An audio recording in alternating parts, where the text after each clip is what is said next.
ابھی آج کل پاکستان میں آپ نے دیکھا ہوگا، عمران خان، انجینئر محمد علی مرزا، عمران ریاض خان، یہ آپس میں اتنے اختلافات ہیں، ایک دوسرے پہ طعن و تشنی والا معاملہ ہے۔ تو اس بارے میں آپ کے کبھی کوئی رائے نہیں آتی، آپ کا کوئی کلپ نہیں آتا؟ پاکستان کی پالیٹکس پہ بھی تو کچھ بات کیا کریں، اب دیکھیں انجینئر محمد علی مرزا صاحب بھی ہیں بیچ میں، تو آپ کی کوئی رائے سامنے نہیں آتی، کیا وجہ ہے اس کی؟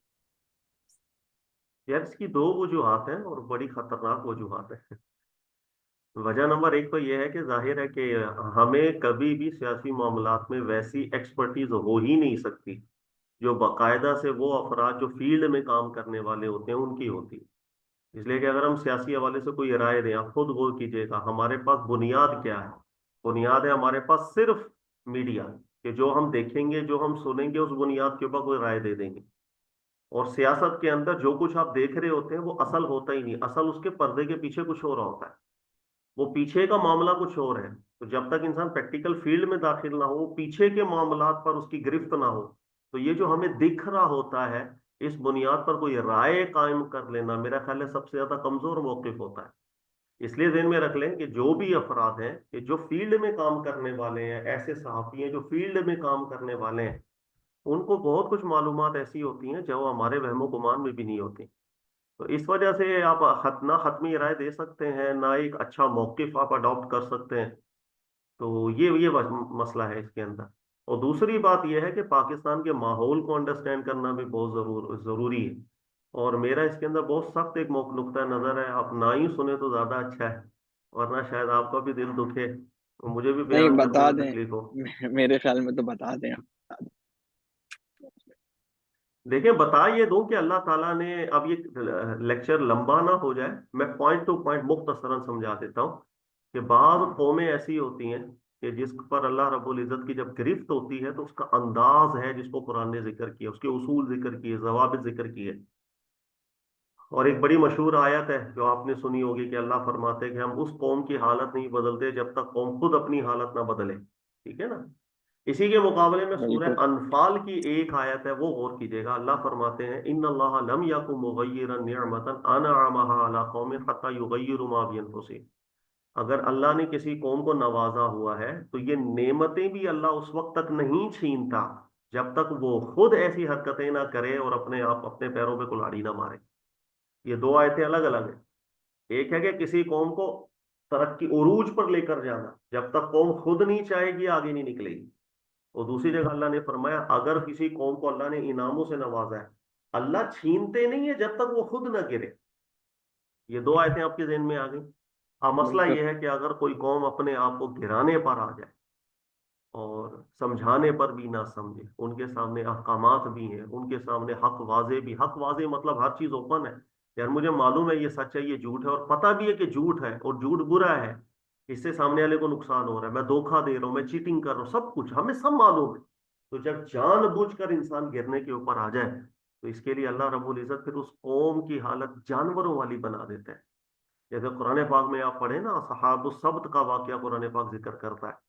تو ہمارے یہاں ایک تو تفسیری تھوڑے سے موقفات الگ ہیں، کئی علماء کا موقف ایسا ہے کہ وہ شاید سچ میں بندر بنا دیے گئے، لیکن یہ استدلال میں بہت کمزور قول ہے، وہ سچ میں انسانوں سے بندر نہیں ہو گئے تھے کہ ان کے چہرے بندر بن گئے، بلکہ اس میں درست قول، محقق قول قرآن پاک جو اشارے دے رہا ہے واضح طور پر، وہ یہ ہے کہ اس قوم کو جانوروں والی قوم بنا دیا، یعنی جانور صفت رکھنے والی وہ قوم بن گئی، بندر بن گئی، خنزیر بن وہ گئی۔ فزیکلی جانور نہیں بنے تھے؟ نہیں نہیں، یہ کمزور قول ہے، اس پر ہماری ویڈیوز بھی موجود ہیں، اگر آپ چینل پہ دیکھیں نا تو ہم نے وہ دلائل ذکر کیے ہیں کہ خود قرآن پاک نے اتنا بڑا اشارہ دیا ہے کہ یہاں پر حقیقتاً بندر یا حقیقتاً خنزیر انہیں نہیں بنایا گیا تھا، بلکہ جانوروں والی صفت ان کو دے دی گئی تھی۔ تو جب کوئی قوم خود گر جائے تو پھر وہ بس اپنے پیروں پہ کلہاڑی مارنا چاہ رہی ہے تو اللہ رب العزت کی طرف سے ٹھیک ہے بھائی اب بندر بنو یا خنزیر بنو۔ تو قوموں پر عذاب اس طرح بھی آتا ہے۔ تو یہ جس قوم کا اللہ نے ذکر کیا تھا، اللہ کے سارے احکامات ان کے سامنے تھے، تبلیغ کرنے والے کر بھی رہے ہیں، حق واضح تھا، سچ اور جھوٹ کی پہچان بھی تھی ان کو، سب جان بوجھ کر حرکت کرنوں پر جب آ گئے تھے تو اللہ تعالیٰ نے کھلی چھٹی دے دی، جاؤ پھر اب بندر بن کے، جانور بن کے اپنی زندگی گزار۔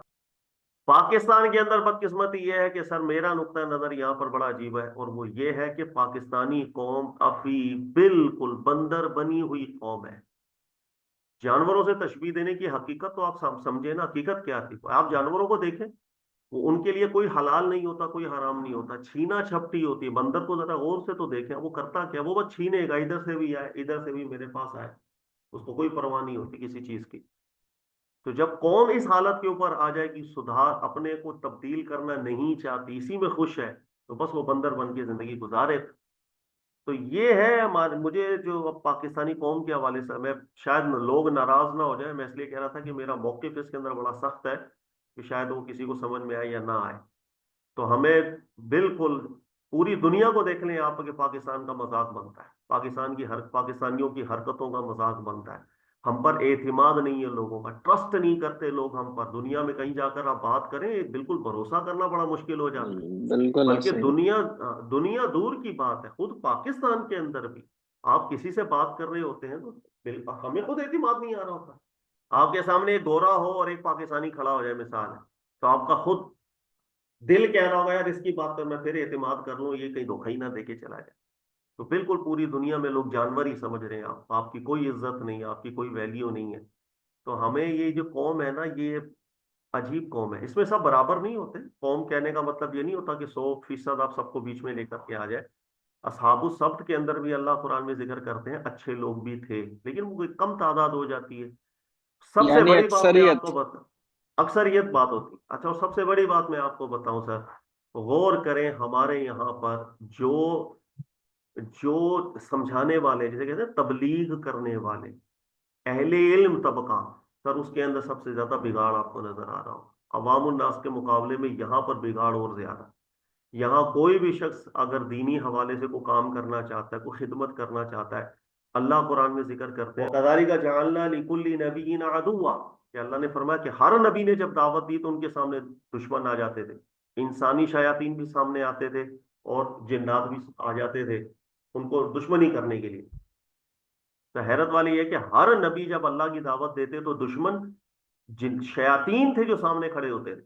ہمارے یہاں جب بھی دین کا کام کرنے شروع کرو، آپ کے سامنے کوئی دشمن نہیں آئے گا، ایک اہل علم مولوی ہی مثال کے طور پر سامنے آ جائے گا آپ سے دشمنی کرنے، ایسا ہی ہے۔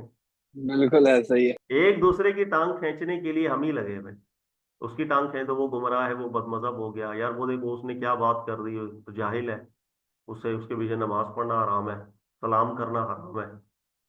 تو آخر ہماری دشمن ہے ہی نہیں کوئی، ہمارا دشمن ہم خود ہی ہے۔ تو یہ پاکستان کا ماحول اس قدر عجیب ہے کہ میرے اس میں نقطہ نظر بالکل سیم ہے۔ میں معذرت چاہتا ہوں کسی کو اچھا لگے برا لگے، کہ پاکستانی قوم ابھی ہے کونو کے رضن خاص ہی، یہ چھوڑ دی گئی ہے، جو جانور والی زندگی اسی میں خوش ہو تو جیو۔ ہمیں سب کچھ پتا ہے، کیا ٹھیک ہے کیا غلط ہے، جتنا پاکستانیوں کو پتا اللہ جانتا ہے، شاید کسی کو بھی نہ پتا۔ ہم جان بوجھ کے ہر کام کر رہے ہوتے ہیں، سب کچھ جان بوجھ کے کر رہے ہیں۔ اب قرآن کی دو آیتیں آپ کے سامنے میں دوبارہ پڑھتا ہوں۔ سورہ انفال میں اللہ نے فرمایا اللہ اگر کسی قوم کو نواز دیتا ہے تو یہ نعمتیں بھی واپس نہیں لیتا جب تک وہ خود نہ اس کو خود پسند کرے کہ میں نے جانا ہی زوال میں، اپنے پیروں میں خود کلاڑی مارتی۔ ہم لوگ تو کڑھالی کیا مار آپ کو مار کے اپنے آپ کو گرا چکے۔ تو کیا آپ کو یہ لگتا ہے کہ کوئی عذاب کی صورتحال ہے؟ جی بالکل، مجھے ایسا ہی لگتا ہے عذاب کی صورت حال ہے، اس لیے کہ عذاب جو ہے نا وہ ایک طرح کا عذاب نہیں ہے جس کو قرآن ذکر کرتا ہے، جسے ہم اتمام حجت کا عذاب کہتے ہیں، قوموں کا زوال ہونا، قوموں کا عروج و زوال، اس کے بھی بہت سے ضوابط ہیں جو قرآن نے ذکر کیے۔ اور اس کے اندر بھی میں آپ کو ایک بات بتاؤں کہ جو قوموں کے اوپر اللہ زوال دیتے ہیں نا، اس کی سب سے بڑی نشانی بھی ہے جس کو ایک جگہ قرآن پاک ذکر کرتا ہے، لیوزیکا باسکم، کہ وہ ہے نا کہ آپس کے اندر ہی آپ تم لوگ لڑو گے، آپس کے اندر ہی تمہاری جو ہے نا سب کچھ ہو جائے گا۔ وَيَلْبِسَكُمْ شِيَعًا وَيُذِيقَ بَعْضَكُمْ بَأْسَ بَعْضٍ، قرآن پاک میں ایک جگہ پر ہے کہ آپس کی لڑائیاں، تو یہ نشان آپ خود غور کریں گے پاکستان میں اور رہ کیا گیا ہے، سوائے لڑائی سوائے جھگڑوں کچھ بھی نہیں رہا۔ دینی ماحول میں دیکھنے لڑائی جھگڑا، ایک فرقہ دوسرے سے لڑے گا، ایک عالم دوسرے عالم سے لڑے گا، ایک اس سے لڑے گا، سیاسی ماحول میں بھی دیکھنے سوائے لڑائی جھگڑے، کہ یہ اس سے لڑے گا، وہ اس کو گالیاں دے گا، اور کچھ بھی ہمارے پاس باقی نہیں بچا۔ تو یہ جو قوموں پر عذاب آتا ہے اللہ تعالیٰ کا، زوال آ جاتا ہے، اس کی جتنی باتیں قرآن پاک نے ذکر کی ہیں وہ سب ہمیں یہاں پر دکھ رہی ہوتی ہیں۔ اس وجہ سے میرا ایک شوق ہی نہیں ہے. مطلب کیا میں شوق رکھوں یار ایسے جب لوگوں نے سمجھنا ہی نہیں ہے.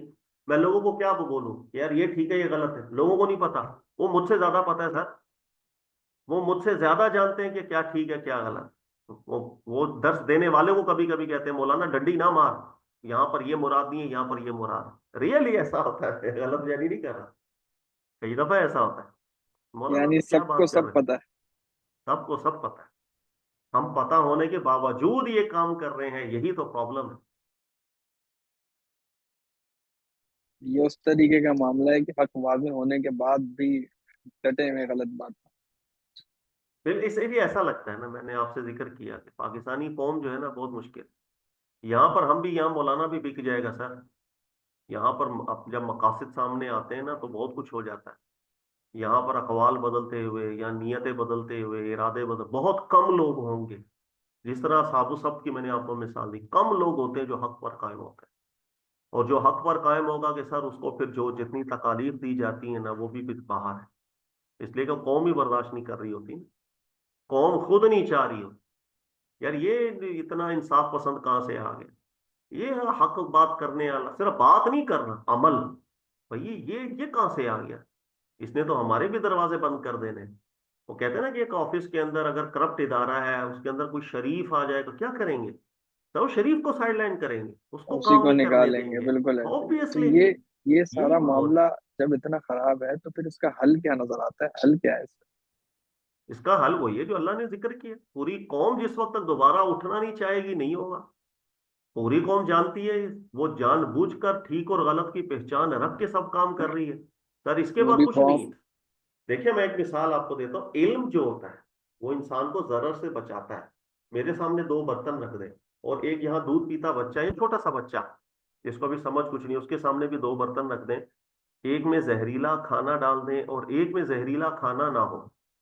سر میں بیٹھا ہوں, میں زہریلا کھانا نہیں کھاؤں گا کبھی بھی. میں اس برتن سے کھاؤں گا کہ جس میں صاف کھانا ہے, میں وہ کھا لوں گا. لیکن وہ بچہ جس کو علم نہیں, ابھی پتا نہیں ہے اس کو کہ یہ ٹھیک ہے یہ غلط ہے, یہ مضر ہے یہ نافع ہے, اس کو کچھ نہیں, وہ کھا سکتا ہے. علم آنا دلیل ہی اس بات کی ہوتی ہے کہ آپ مضر چیزوں سے بچیں گے. اسی کو اللہ نے قرآن میں فرمایا انما یخشی اللہ من عبادہ العلماء, کہ خشیت صرف علم والا رکھتا ہے. لیکن مجھے آپ بتائیے گا کہ ایک بچہ ہے اور ایک بڑا ہے. بچہ تو اگر زہریلی چیز کھا بھی لے گا تو وہ غلطی سے کھائے گا کیونکہ اس کو علم نہیں تھا. لیکن اگر ایک جانتے بوجھتے شخص, پتا ہونے کے باوجود کہ یہ زہریلا کھانا ہے, لیکن وہ پھر بھی کہہ رہا ہے کہ مجھے شوق ہے میں نے کھانا ہی یہ ہے, پھر سر آپ کر کچھ نہیں سکتے. پھر آپ کیا کریں گے آپ بتائیں. یہ واقعی پھر مثال تو میں کچھ نے اس نہیں ہو لیے آپ سکتا. پھر کچھ نہیں ہو سکتا. اس لیے میں نے آپ کو ذکر کیا کہ یہاں رشوت لینے والا بھی بول رہا ہوتا ہے کہ او بھائی ہمیں پتہ ہے الراشی والمرتشی, مجھے سب پتہ ہے لیکن پھر بھی لوں گا. یہاں پر وہ دھوکہ دینے والے کو پتہ ہے میں کیا کر رہا ہوں, یہ گناہ ہے, اللہ معاف کر سکے. سر ایسے ماحول میں بہت مشکل ہو جاتا ہے. وہاں تبلیغ کرنا بہت مشکل ہے, وہاں ذہن سازی کرنا بہت مشکل ہے, کیونکہ سب کچھ پتا تو ہے. ہاں وہاں وہی بات جو اصحاب و سبت کے واقعہ قرآن نے ذکر کیا کہ جب کچھ لوگ ان کو دعوت دیتے تھے نا تو کئی لوگ آگے سے کہتے تھے کہ یار کن کو سمجھا رہے ہیں, انہوں نے سمجھنا ہے. دو ہی صورتیں, اللہ اس قوم کو زوال میں ڈالے یا اللہ عذاب لائے. ان کے پاس تیسری کوئی صورت بچی نہیں. تو وہ آگے سے ذکر کرتے تھے قالوا معاذرۃ الی ربکم, انہوں نے کہا ہمیں بھی پتہ یہ سمجھنے والی قوم نہیں ہے, لیکن ہم اللہ کی بارگاہ میں اپنا عذر رکھ سکیں گے. اللہ ہم نے کوشش کی, ہم نے اپنی طرف سے کوشش کی, لیکن یہ سمجھے نہیں. تو یہی چیز ہمارے یہاں بھی ہے کہ کوئی آج سمجھاتا ہے تو سر ٹھیک ہے اللہ کی بارگاہ میں ایک عذر رکھے گا وہ, لیکن قوم بدقسمتی سے ایسی حالت میں آ چکی ہوئی ہے بالکل عجیب و غریب, کچھ سمجھ سے باہر ہے کہ اتنا بھی انسان سمجھدار ہو کر اور صحیح غلط کی پہچان رکھ کر کی بھی سب کام ایسا کرے گا, پھر رستے بند ہو جاتے ہیں. اس لیے سر یہ جو فیلڈ ہے سیاسی ماحول کی, شوق ہی نہیں, بالکل شوق نہیں. بھائی یہ تھوڑا بہت قرآن پاک پڑھتے ہیں, سیکھتے ہیں, اساتذہ کو اسٹڈی کرتے ہیں جو تھوڑا بہت علم ہے لوگوں میں بانٹ دیتے ہیں, اور یہ بھی اس ڈر سے کہ یار سب میں ساتھ ہی لے کے مر گیا نا تو پھر وہ کیا لوگوں تک اللہ نے جو نعمت مجھے دی ہے تھوڑی سی پہنچ جائے, اس سے زیادہ کوئی آپ شوق بھی نہیں. آپ بھی معذرتاً الی ربک. ہاں معذرۃ جی. الی ربکم, میرا بہت تجربہ ہے. میرا مطلب بہت تجربے سے مراد یہ کہ میں ظاہر ہے کام کرتا ہوں، میں ورکشاپ پر بھی ہوتا ہوں، میں پورا ہفتہ آپ کو معلوم ہے، تو دنیا دار لوگوں سے ملنا، تو وہ ایک واقعہ آپ نے سنا ہوگا کہ شاید کوئی ایک روایت ہے حدیث کی، مجھے اب ایگزیکٹ یاد نہیں آ رہی ہے، کسی صحابی کا قول ہے کہ ایک دور ایسا آئے گا کہ آپ پوری مارکیٹ میں گھومیں گے تو وہاں پر یوں جملے ہوں گے، یار فلاں گلی میں فلاں ایک دکاندار ہے نا، وہ بڑا شریف ہے یار، اچھا مال دیتا ہے۔ یعنی پوری پوری مارکیٹ میں ایک آدھ شخص بچے گا ایسا جس کے بارے میں لوگ انڈیکیٹ کر رہے ہوں گے کہ وہ ایماندار ہے۔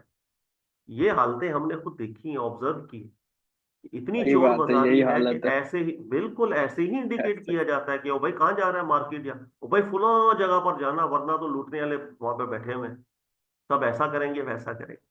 تو یہ بدقسمتی ہے، یہ دکھ ہے میرا، شاید لوگوں کو اچھا نہ لگے، یہ بھی میں جانتا ہوں کہ اگر آپ اس ویڈیو کو چلا دیں گے نا لوگوں کو نہیں سمجھ میں آئے گی بات، لیکن بہرحال آپ چلا دیجیے، میں آپ کو کہہ رہا ہوں کہ جو سمجھدار ہیں، جو شاید اس نقطے کو سمجھ رہے ہیں کہ جو میں قرآن پاک سے دیکھ رہا ہوں، تو وہ شاید تائید کر دیں۔ پھر میں اگین کہہ دوں کہ اکثریت کی میں بات کر رہا ہوں، ہر پوری کو 100% لوگوں کی بات نہیں کر رہا، نہ ہی 100% کبھی کسی قوم میں یار خراب ہوتے ہیں، وہ حق اور باطل رہتا ہی ہے۔ اللہ کے نبی صلی اللہ علیہ وسلم کے لیے بھی اللہ نے قرآن میں ذکر فرمایا تھا کہ اگر آپ اکثریت کی طرف چلے جائیں گے تو وہ گمراہ کر دیں گے آپ کو۔